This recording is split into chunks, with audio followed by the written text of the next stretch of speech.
নৱগঠিত পাকা বেতবাৰী সমষ্টিত সংখ্যালঘুৰ আধিপত্য। সমষ্টিটোৰ 90% ভোটাৰেই সংখ্যালঘু সম্প্ৰদায়ৰ। 2026ত সমষ্টিটোত কোনে উৰুৱাব বিজয়ৰ নিচান।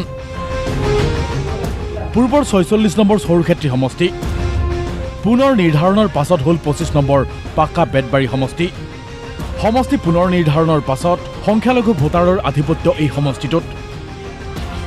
90% সংখ্যালঘুৰ আধিপত্যৰ বাবে পুনৰ বিধায়ক হ'ব নেকি বৰ্তমানৰ বিধায়ক জাকিৰ হুছেইন সিকদাৰ।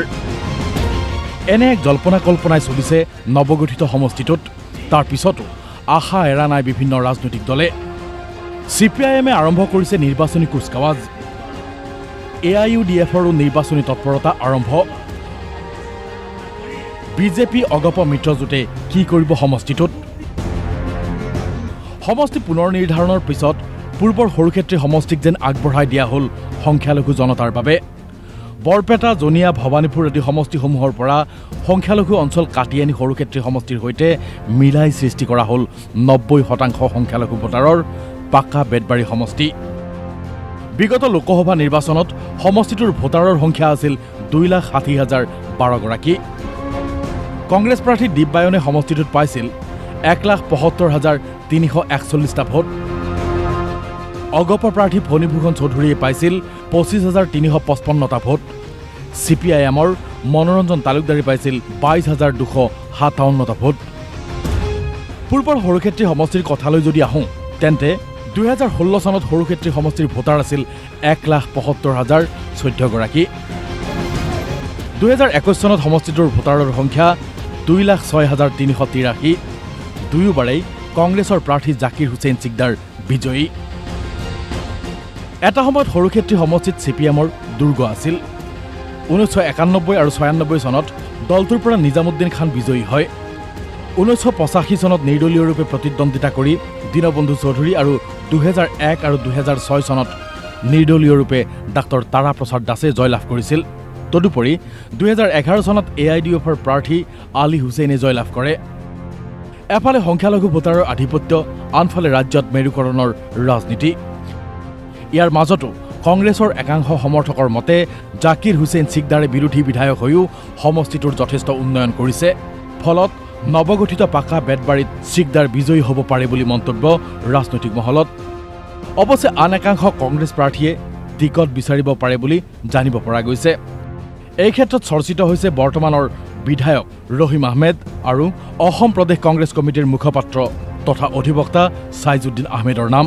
জাকিৰ হুছেইন সিকদাৰৰ নেতৃত্ব, জাকিৰ হুছেইন সিকদাৰৰ সমষ্টিৰ উন্নয়ন, এইবিলাকৰ প্ৰতি আজিৰ নাগৰিক সমাজ যথেষ্ট সচেতন।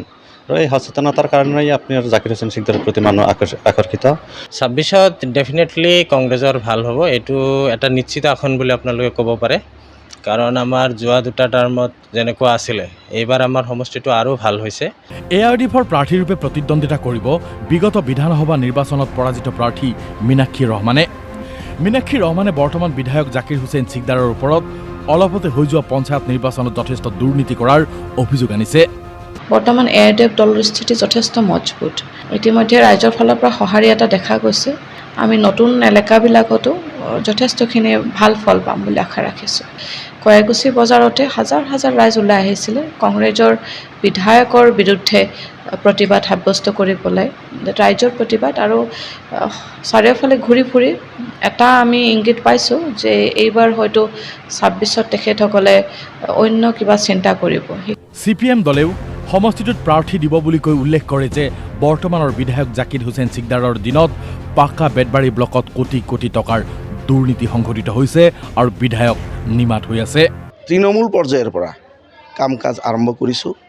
আমি আশাবাদী যে পাকা বেতবাৰী সমষ্টিত এইবাৰ ৰাইজে CPIMৰ প্ৰাৰ্থীক জয়যুক্ত কৰিব।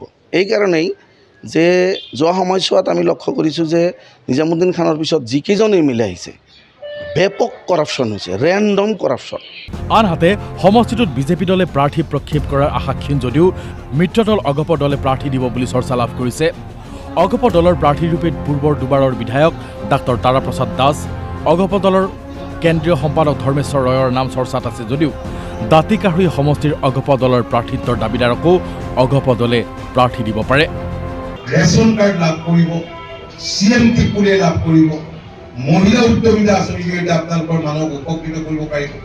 আৰু আপোনালোকে মই দেখিছোঁ যে ইয়াৰ বেছি সংখ্যক ৰাইজে যিটো খেতিয়ক আৰু কঠোৰ পৰিশ্ৰমী, সেইটো কথা মই জানো, আপোনালোকে বহুত কষ্ট কৰিব পাৰে। কিন্তু পলিটিক্সত যদি ক্ষুদ্ৰ সিদ্ধান্ত নলয়, তেতিয়া আপোনালোকে নিজাববীয়াকৈ যিখিনি পাৰে কৰিব পাৰিব। কিন্তু চৰকাৰৰ পৰা যিটো সমৰ্থন বা সহযোগিতা লাগে, সেইটো আপোনালোকে নিজেই জানে, চৰকাৰ থাকিলে কি নাথাকিলে কি। সংখ্যালঘু ভোটাৰৰ সমষ্টিটোত বিভিন্ন ৰাজনৈতিক দলে কেনে কৌশল অৱলম্বন কৰে সেয়া আগত দিনত স্পষ্ট হ'ব।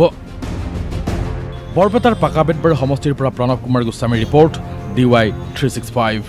কাম পঞ্চায়তৰ